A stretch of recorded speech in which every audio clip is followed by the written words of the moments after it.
Caraka benua, siapa yang tidak jatuh cinta pada pria itu? Tampang? Tidak perlu ditanya, boleh bersaing dengan para model papan atas. Karir? Di usia 33 tahun sudah menjabat sebagai direktur mega hotel, boleh dibilang cemerlang kan? Pintar?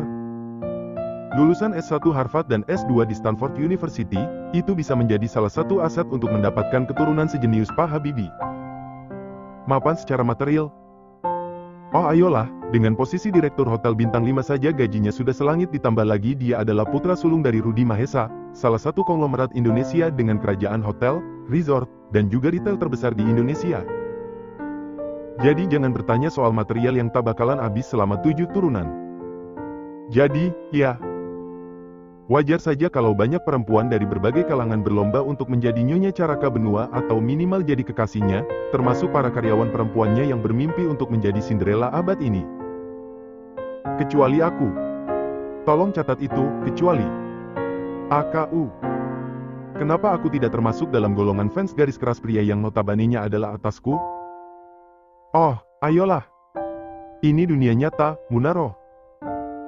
Kenyataannya dunia ini tak seindah kisah-kisah Disney, FTV atau drama Korea yang banyak menceritakan anak orang kaya pacaran sampai nikah dengan orang miskin. Apalagi seperti film India yang saking indahnya walaupun disakiti masih saja sempet-sempetnya nyanyi sambil lari-lari di bawah hujan, ataupun seperti judul sinetron di mana tukang cilok pacaran sama pengusaha muda yang kaya melintir. Nih ya, di dunia nyata hal macam itu jarang banget terjadi. Bukannya tidak ada, tapi jarang. Kita ambil contoh, Lady Diana, istri Pangeran Charles yang disebut-sebut sebagai Cinderella abad 20, tapi akhirnya. Setelah bertahan beberapa tahun, akhirnya beliau cerai dengan sang pangeran karena sang pangeran selingkuh dengan perempuan lain, atau mau contoh yang terbaru. Anaknya Pangeran Charles dan Lady Diana yaitu Pangeran Harry yang menikahi Meghan Markle yang disebut sebagai Cinderella abad 20, tapi akhirnya. Mereka mengundurkan diri dari status keluarga kerajaan dan melepas semuanya demi cinta. Ya, dari gosip yang beredar sih alasan mereka mengundurkan diri dari keluarga kerajaan adalah karena pihak kerajaan tidak menerima status dan latar belakang si Cinderella.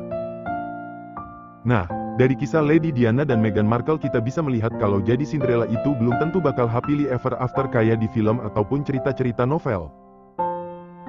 Jadi aku hanya ingin bersikap realistis saja, daripada sudah jatuh cinta secinta-cintanya, udah melayang ke awang-awang tahunya malah jatuh ke dasar bumi. Bah, pasti sakit banget kan itu? Tapi semua rencana itu berantakan ketika suatu hari sang pangeran memerlukan seorang penerjemah bahasa Jepang, dan aku yang kebetulan besar di Jepang didapuk menjadi penerjemah dadakan dalam kunjungan kerja bersama para calon investor ke Aceh selama 1 minggu.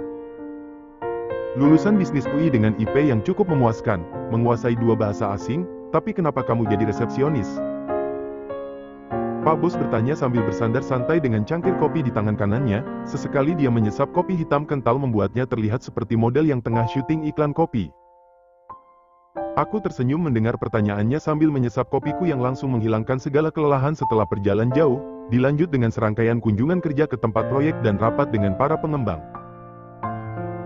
Di dunia nyata orang pintar akan kalah dengan orang yang memiliki koneksi, dan orang yang memiliki koneksi akan kalah dengan orang yang beruntung, tapi sayangnya saya tak memiliki keduanya. Koneksi dan keberuntungan. Aku menyesap kopiku sebelum melanjutkan ucapanku. Waktu kuliah, memakai jas alma mater dengan lambang universitas terkenal merupakan sebuah kebanggaan tersendiri, bahkan mungkin orang lain akan melihat takjub hanya dengan melihat jas alma mater kita. Tapi ketika kita lulus, ya, kita harus bersaing dengan ribuan pencari kerja yang di antara mereka ada yang memiliki pengalaman jauh lebih banyak dari kita, memiliki kepintaran jauh lebih pintar dari kita, dan jangan lupakan 2 golongan yang tadi, memiliki koneksi dan keberuntungan. Jadi dengan diterima menjadi resepsionis di hotel berbintang 5 sebetulnya saya lebih beruntung daripada rekan-rekan lain yang mungkin masih mencari kerja.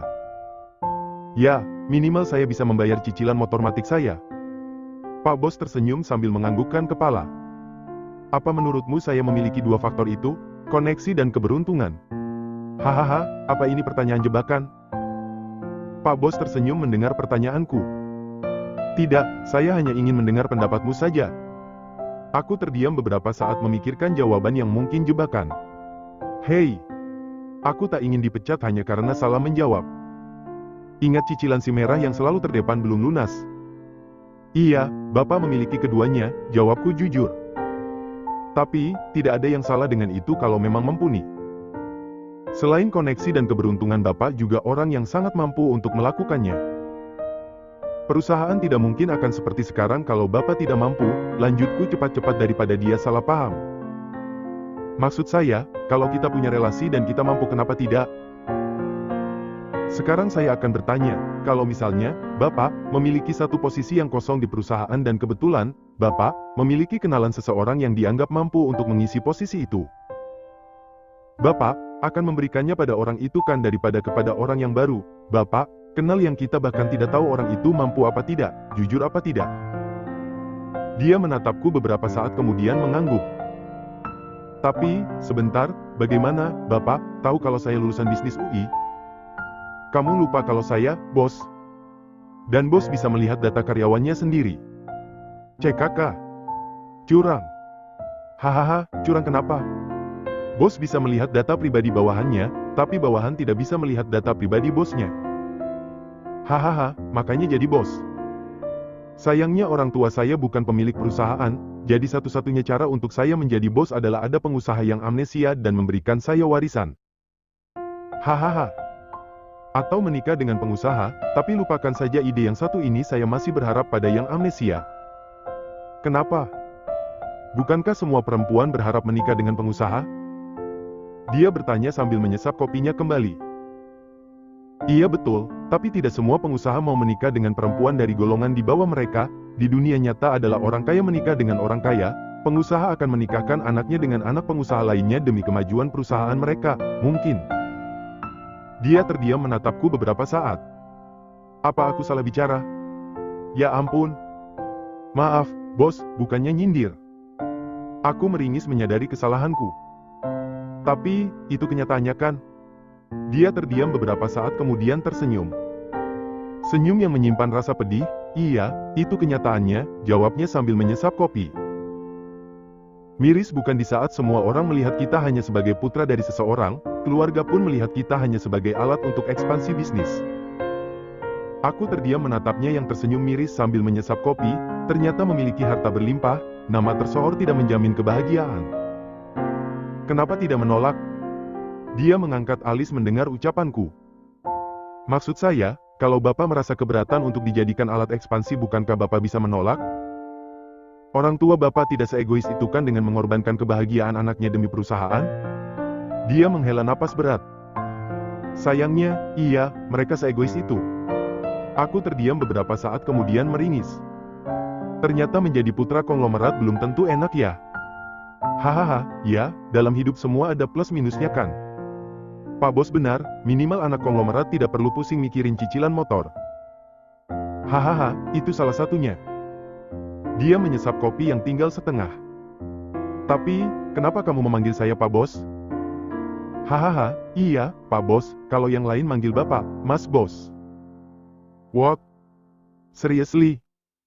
Hahaha, iya, Bapak tuh banyak fansnya di kantor, hampir semua karyawan perempuan jadi fans Bapak dan berharap jadi Cinderella. Jangan katakan kalau kamu menjadi bagian di antara mereka. Maaf, tapi Bapak harus kecewa, karena saya benci cerita Cinderella. Kenapa? Bukankah itu mimpi semua anak perempuan menikah dengan seorang pangeran? Seperti saya bilang tadi, ini dunia nyata, salah satu buktinya ya, aku merentangkan kedua tanganku ke depan di mana Pak Bos berada membuatnya tertawa. Hahaha, kamu itu terlalu realistis, kali-kali bolehlah kita bermimpi. Cicilan motor tidak bakal lunas dengan hanya bermimpi, Bos. Hahaha. Dia tertawa sambil menggelengkan kepala, kemudian menghabiskan kopinya. Mau bertaruh? Bertaruh? Tanyaku bingung, aku bahkan menghentikan mengunyah pisang goreng saking bingungnya mendengar ucapannya. Iya bertaruh. Kalau saya menang kamu harus mengabulkan semua permintaan saya dan kalau saya kalah, saya akan mengabulkan semua permintaanmu. Aku terdiam sambil mengunyah pisang goreng dengan perlahan. Termasuk melunasi cicilan si merah? Termasuk melunasi cicilan motormu. Dan apa yang kita pertaruhkan? Tanyaku penasaran. Aku bersandar sambil menatapnya yang tersenyum jahil menatapku. Selama 7 hari ini saya akan membuatmu berharap kalau kamu adalah Cinderella. Aku terdiam beberapa saat kemudian tertawa. Hahaha, Maksudnya, Bapak akan membuat saya jatuh cinta sama Bapak dan berharap menjadi Cinderella? Exactly. Aku terdiam kemudian kembali tertawa. Hahaha, penawaran yang menggiurkan mengingat saya tak perlu lagi memikirkan cicilan motor, tapi tidak. Loh kenapa? Kamu takut benar-benar jatuh cinta pada saya kan? Well, walaupun itu bukan alasan utamanya, tapi ya, hei. Jangan tertawa, bos, saya hanya ingin melindungi hati saya saja. Jadi kamu mengakui kalau kamu takut jatuh cinta padaku dan benar-benar berharap jadi Cinderella? Aku. Dia bahkan sudah mulai mengganti panggilan jadi aku. CKK, dasar player. Kita tidak tahu apa yang akan terjadi, mungkin saja akhirnya Bapak yang akan jatuh cinta pada saya. Dia tersenyum sambil mengangguk seolah menertawakan kekonyolanku. Dan itu memang konyol, seorang Caraka Benua tidak akan mungkin jatuh cinta kepada seseorang sepertiku kan? Kalau begitu kenapa kita tidak lakukan saja taruhan ini? Aku diam beberapa saat memikirkan ini. Tentu saja taruhan ini menggiurkan, tapi tetap saja. No, thanks. But why? Aku tak ingin bermain dengan hati. Oke, seperti yang Bapak bilang, anggap saja akhirnya saya benar-benar jatuh cinta dan berharap jadi Cinderella, terus. Tidak akan mengubah apapun kan? Sang Cinderella akan tetap menjadi resepsionis dan sang pangeran akan menikah dengan putri dari kerajaan lain, meninggalkan Cinderella yang hatinya telah dia curi. Dia terdiam beberapa saat dengan mata menatapku, entah apa yang ada di pikirannya hingga mengusulkan taruhan yang jelas-jelas terlalu beresiko untukku. Minimal Cinderella bisa melunasi motornya. Hahaha, selama sang pangeran tidak memecatnya, Cinderella bisa melunasi motornya sendiri. Hahaha. Bersamaan dengan itu terdengar suara azan asyar membuatku dan Pak Bos berjalan menuju masjid tak jauh dari tempat kami minum kopi. Lihat. Akan sangat mudah untukku jatuh cinta padanya, selain memiliki tampang yang rupawan, kemapanan dari segi material, dia juga ternyata sangat menyenangkan untuk menjadi teman ngobrol. Aku yang baru saja mengenalnya bisa dengan mudah merasa nyaman di dekatnya, dan yang paling memungkinkanku untuk dengan mudahnya jatuh cinta padanya adalah karena dia tak pernah meninggalkan kewajibannya sebagai seorang muslim. Bukankah dia bisa menjadi calon imam yang luar biasa? Tapi aku lebih menyayangi hatiku dan aku tak ingin bermain-main dengan hati dan perasaanku. Udara dingin menusuk sampai tulang membuatku merekatkan jaket. Matahari belum juga keluar dari peraduan ketika aku keluar dari hotel, dan berjalan menuju bukit tak jauh dari sana untuk menangkap momen matahari terbit dengan pemandangan danau Laut Tawar. Sebuah danau yang sangat luas sehingga menyerupai lautan. Aku tak mungkin menyia-nyiakan kesempatan untuk melihat pemandangan yang jarang bisa kulihat ketika di Jakarta, jadi aku akan melakukan apa saja agar tidak ketinggalan momen berharga itu termasuk memilih kedinginan daripada tidur lagi kembali setelah sholat subuh di bawah selimut yang nyaman. Tapi semua itu terbayar ketika perlahan sinar kemerahan sang surya menampakkan kemegahannya, dengan takjub aku menatap keindahan alam di hadapanku. Tiba-tiba aku mengingat sesuatu, ku ambil ponselku dan menghubungi seseorang. Cukup lama untuk panggilanku akhirnya diangkat. Kalau tidak penting gue benar-benar akan ngebunuh lo. Muka bantal Siska, sahabatku, langsung menghiasi layar ponselku. Hahaha, bangun woi. Lihat nih cantik kan? Ku edarkan ponselku supaya Siska bisa menikmati pemandangan alam seperti aku. CKK. Video call subuh-subuh cuma mau pamer matahari terbit? Tapi ini keren, sis. Keren itu kalau bisa lihat langsung. Lah, ini kalau lihat dari video call gini apa bedanya kayak lihat foto dari Mbage atau acara travel di TV? Oh, iya ya, hahaha. Besok lagi kalau mau lihat sunrise ajakin tuh bos gantengnya jadi gak gangguin orang subuh-subuh gini. Apaan sih? Hahaha, lumayan kan dingin-dingin gini bisa modus minta dipeluk sekalian. Siska mulai ngaco membuatku kembali mengingat pembicaraanku dan Pak Bos kemarin tentang taruhan yang tentu saja tidak kusetujui. Aku tak ingin bermain-main dengan hatiku terutama ketika menyadari kemungkinanku untuk menang dalam taruhan ini sangat kecil. Seperti saat ini entah sengaja atau tidak, tapi Pak Bos menunjukkan perhatian-perhatian kecilnya seperti membukakan tutup botol minumku ketika kami sarapan di hotel, membukakan pintu mobil untukku yang membuatku menatapnya kemudian menggelengkan kepala ketika melihatnya yang hanya tersenyum jahil.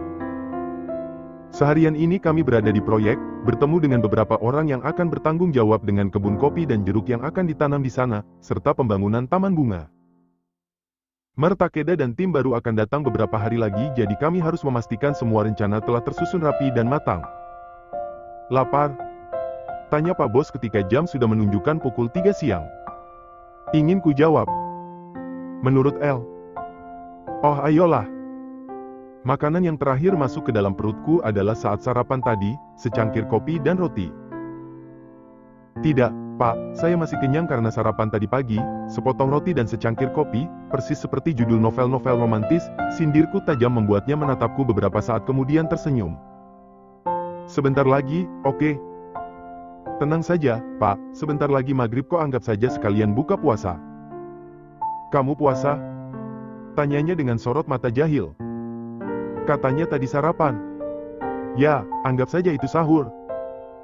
Hahaha, oke sebentar lagi kita makan, sabar ya, ucapnya sambil mengacak-acak rambutku santai membuatku mematung. Apa yang dia lakukan? Oh, ya Tuhan, jangan bilang dia sedang melakukan aksinya berusaha membuatku menjadi Cinderella. Tapi sepertinya hanya aku yang kegeeran karena dia sepertinya menganggap itu bukan hal luar biasa, buktinya dia kembali menekuni dokumen-dokumen di hadapannya dengan serius. Bos. Bos tidak sedang menjalankan misi membuatku menjadi Cinderella kan? Aku dan rasa penasaranku yang tidak bisa kubendung, membuatnya menatapku kemudian tertawa. Hahaha, kalau misalnya iya bagaimana? Aku menganga mendengarnya. Kita tidak sepakat tentang taruhan itu, ingat? Jadi sebaiknya, Bos, lupakan semua jurus-jurus player yang biasa Bos gunakan untuk membuat perempuan klepek-klepek karena itu tidak akan berpengaruh untukku. Dia terdiam menatapku. Mau bertaruh lagi? Dia tersenyum jahil. Tidak, terima kasih. Hahaha, tenang saja kalau aku sampai mengeluarkan semua jurusku, kamu tak mau lepas dariku. Aku menggelengkan kepala sambil berdecak. Dasar playboy. Kamu mengataiku playboy? Maafkan ketidaksopanan saya, Pak. Saya memang jarang nonton acara gosip, tapi saya memiliki ibu yang hobi banget nonton acara gosip dan wajah bapak terlalu sering warawiri di acara itu dengan prestasi jadian putus dengan sederet model dan artis papan atas. Dia terdiam beberapa saat kemudian meringis sambil berkata, apa sesering itu? Dengan wajah sama meringisnya aku mengangguk, iya, sesering itu. Membuatnya kembali meringis kemudian tersenyum. Jadi, Bos, sebaiknya jangan bermain-main dengan hati seorang perempuan, terutama hati saya atau Bapak akan menerima karmanya. Kalau karmanya secantik dan semenyenangkan kamu sih, aku akan dengan senang hati menerima itu. Aku kembali menganga kemudian tersenyum sambil menggelengkan kepala. Dasar player. Hahaha, maaf, iya, aku janji tidak akan mengeluarkan jurus-jurusku kepadamu, deal? Aku terdiam beberapa saat menatapnya berusaha melihat kesungguhan di dalam matanya. Oke, deal. Tidak ada taruhan lagi. Tidak ada taruhan lagi, ulangnya sambil tersenyum, yang membuatku ikut tersenyum. Dan sebaiknya kita makan sekarang atau sebentar lagi Bu Yesi akan menghubungi kemudian memarahi saya karena membiarkan bos kesayangannya telat makan. Dia melihat jam tangannya. Baiklah, kita istirahat sekalian salat asyar. Alhamdulillah ya Allah. Seruku sambil berbalik kemudian berjalan meninggalkan Pak Bos yang berjalan di belakangku sambil tertawa. Hari kelima, seperti hari sebelumnya setelah sholat subuh aku bersiap untuk berjalan ke bukit belakang hotel, tapi 2 hari ini aku menikmati matahari terbit dengan Pak Bos yang maksa ikut setelah aku bercerita tentang tempat itu. Sebentar, ucapnya ketika dia membuka pintu kamar hotelnya yang berada persis di sebelah kamarku. Sepertinya dia baru selesai sholat, dia melipat sejadah dengan wajah segar dan rambut sedikit basah bekas wudhu. Masya Allah, gantengnya pol-polan deh, seperti ada neon di belakang tubuhnya yang membuatnya terlihat bercahaya. Ayo. Aku menggelengkan kepalaku menyadari kalau tadi aku sempat terpesona dengan sosoknya yang baru selesai sholat subuh. Oh ayolah, siapa yang tidak akan terpesona melihat cowok ganteng, baik terus rajin sholat? Aku tidak munafik, tentu saja aku juga tertarik tapi aku tahu posisiku karena sayangnya cowok itu terlalu jauh dari jangkauan. Oke, aku jelaskan tentang jauh dari jangkauan yang kumaksud. Aku hanya seorang staf resepsionis sedangkan dia adalah seorang direktur. Jadi jarak dari staf ke direktur itu terhalang oleh senior staf, supervisor, senior supervisor, asisten manajer, manajer, general manajer, baru deh direktur. Ada 8 tingkat yang harus dilalui. Kalau dari ukuran jarak itu sama saja aku ada di posisi milimeter, nah si bos ada di posisi kilometer, jadi biar posisinya sama harus dikali atau dibagi 1 juta. Jauh kan, Munaro? Itu hanya dari segi posisi jabatan di kantor saja, belum lagi dari segi yang lain. Makanya daripada nanti aku harus berdarah-darah karena sakit hati, lebih baik dari awal aku membentengi hatiku agar tidak jatuh cinta pada sang pangeran. Kamu sering lihat matahari terbit kayak gini? Tanyanya ketika kami menikmati cahaya matahari yang perlahan mulai menghangatkan bumi mengusir kabut yang menyelimuti. Dulu, ketika masih kuliah beberapa kali saya ikut naik gunung sama teman-teman pencinta alam, tapi sekarang tidak ada waktu lagi. Sibuk nyari buat cicilan si merah? Hahaha, iya. Kami terdiam beberapa saat menikmati pemandangan subuh yang disuguhkan kota Takengon di atas ketinggian. Indah bukan? Iya, di Jakarta tidak ada tempat seperti ini. Aku mengangguk setuju. Kadang kalau tugas malam pas lagi istirahat saya suka naik ke rooftop untuk menikmati pemandangan lampu-lampu kota. Itu lumayan bagus loh, bos, apalagi pas lagi punya masalah tenang banget di atas sana. Udara dingin, pemandangan yang indah cukup bikin perasaan kembali tenang. Asal jangan lompat saja. Saya tidak seputus asa itu, bos. Hahaha. Sepertinya hidupmu sangat menyenangkan, tak pernah ada masalah berarti dalam hidupmu. Kata siapa, bos? Semua orang pasti punya masalah masing-masing, punya tingkat kesulitan masing-masing. Allah akan memberikan cobaan sesuai kemampuannya, masa iya anak SD dikasih soal ujian anak SMA kan gak mungkin, bos. Tapi kadang walau kita sudah SMA sekalipun kita belum tentu bisa menjawab soal-soal ujian itu. Dia berkata dengan mata menerawang ke arah danau yang kini sudah diterangi cahaya matahari, membuatku terdiam beberapa saat. Matanya yang biasa memancarkan sinar jahil ketika sedang menggodaku, atau serius ketika dihadapkan dengan pekerjaan, kini terlihat hampa, dan itu terlihatnya begitu sedih. Bukan tidak bisa, bos, hanya saja kita belum menemukan rumus yang tepat untuk menjawabnya. Dia mengubah posisinya menghadapku. Nah, yang harus kita lakukan untuk bisa lulus tes adalah belajar, cari rumus yang tepat untuk menjawab soal-soal. Disinilah pentingnya kita ikhtiar, kalau kita sudah berusaha ini itu, tapi belum bisa menjawabnya kita tanyalah sama yang ngasih soal, minta clue jawaban yang benarnya. Kalau yang ngasih soal sudah lihat kita ikhtiar, usaha ini itu, dan akhirnya minta jawaban dengan sungguh-sungguh pasti dikasih. Disinilah kita perlu tawakal alias berserah diri, berdoa yang sungguh-sungguh minta jawaban dan jalan keluar dari segala masalah kita, pasti Allah kasih. Dia terdiam beberapa saat kemudian mengangguk kemudian tersenyum. Aku jadi ragu, sebenarnya siapa yang lahir duluan di antara kita? Makanya sekali-kali nonton Mamah Dedeh, jangan nonton Doraemon mulu. Hahaha.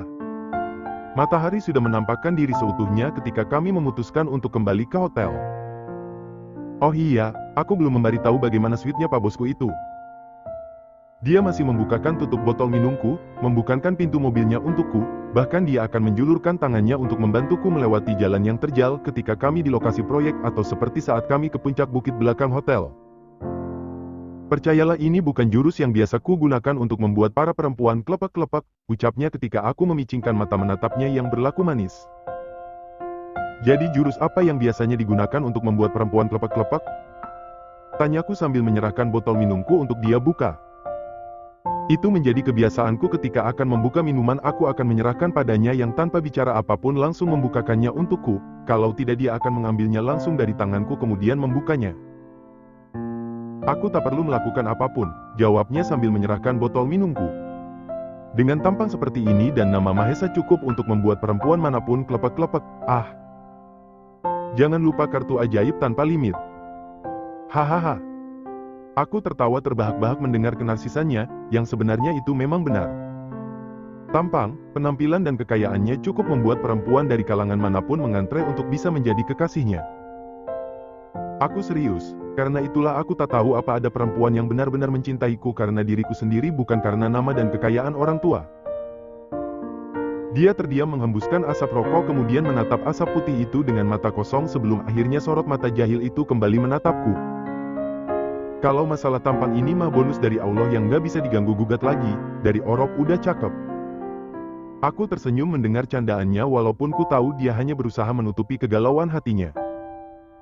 Pasti ada yang akan mencintai kita apa adanya.